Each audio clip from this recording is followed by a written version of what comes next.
అందరికీ నమస్కారం అండి. ఈరోజు ఈ వీడియోలో మన ఛానల్లో శ్రీమద్ భగవద్గీత పారాయణంలో భాగంగా 8వ అధ్యాయంలో కల ఆఖరి 8 శ్లోకములు పారాయణం చేస్తూ మరియు వాటి భావములు కూడా తెలుసుకుందాము.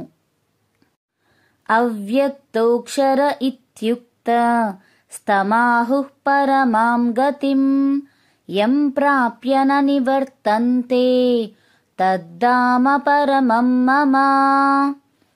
ఆ పరమపదము అవ్యక్తమనియు నాశనరహితమనియు మరియు ఉత్కృష్టగతి అనియు పిలువబడుచున్నది. దానిని చేరినవాడు ఇక వెనుకకు ఎప్పుడునూ రాడు. అదియే నా పరంధామము. పురుషః సపరః పార్థ భక్త్యా లభ్యస్త్వనన్యయా యస్యాంతః స్థాని భూతాని ఏన సర్వమిదం తతం.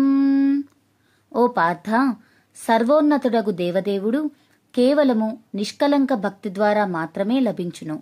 ఆయన ఎల్లప్పుడూ తన ధామమందే ఉన్నప్పటికీ ఆయన సర్వవ్యాపి, సమస్తము ఆయనయందే ఉండును.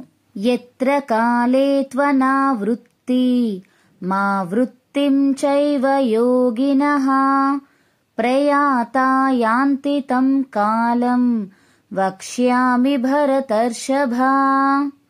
ఓ భరతశ్రేష్ఠుడా, ఇప్పుడు నీకు ఎప్పుడు యోగి అయిన వాడు ఈ ప్రపంచమునకు తిరిగి వచ్చునో, ఎప్పుడు తిరిగిరాడో ఆయా కాలములను తెలిపెదను. అగ్నిర్జ్యోతిరః శుక్లః షణ్మాసా ఉత్తరాయణం తత్ర ప్రయాతా గచ్చంతి బ్రహ్మవిదో జనాః.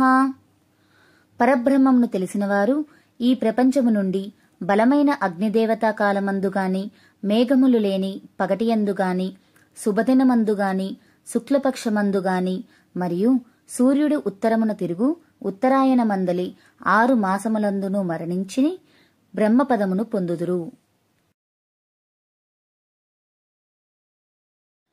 ధూమో రాత్రిస్తథా కృష్ణః షణ్మాసా దక్షిణాయనం తత్ర చాంద్రమసం జ్యోతిర్యోగి ప్రాప్య నివర్తతే. ధూమ సమయమందు, రాత్రి సమయమందు, కృష్ణపక్షమందు లేదా సూర్యుడు దక్షిణమునకు తిరుగు దక్షిణాయన మందలి 6 మాసముల యందును ఈ ప్రపంచము నుండి పోయిన యోగి చంద్రలోకమునకు చేరుదురు మరియు ఈ ప్రపంచమునకు తప్పక తిరిగి రావలసి ఉండును. శుక్లకృష్ణే గతి హేతే జగతః శాశ్వతే మతే ఏకయా యాత్యనావృత్తి మన్యయా వర్తతే పునః. వేదముల ప్రకారము ప్రపంచము నుండి నిష్క్రమించుటకు గల మార్గములు 2. ఒకటి ప్రకాశమందు, రెండవది అంధకారమందు. ప్రకాశ మార్గమున పోయినవాడు తిరిగి రాడు, కాని అంధకార మార్గమందు పోయినవాడు తిరిగి రావలెను.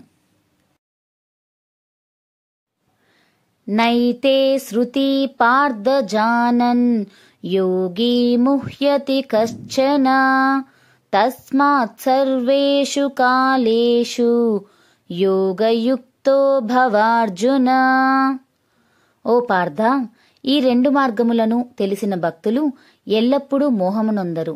కావున ఎల్లప్పుడూ భక్తియందే స్థితుడవు కమ్ము. వేదేషు యజ్ఞేషు తపస్సు చైవ దానేషు యత్పుణ్యఫలం ప్రదిష్టం అత్యేతి తత్సర్వమిదం విదిత్వా యోగి పరం స్థానముపైతి చాద్యం. భగవత్సేవా పదమును చేపట్టిన వ్యక్తి వేదాధ్యయన ఫలమును, యజ్ఞ తపోఫలమును, దాన ఫలమును, అన్ని పుణ్యప్రదమైన కార్యముల ఫలమును అధిగమించి శాంతిని నా పరంధామమును చేరును. ఇతి శ్రీమద్భగవద్గీతాసు ఉపనిషత్సు బ్రహ్మ విద్యాయాం యోగశాస్త్రే శ్రీకృష్ణార్జున సంవాదే వ్రజవాసి భాష్యేషు అక్షర పరబ్రహ్మయోగో నామ 8వ అధ్యాయః.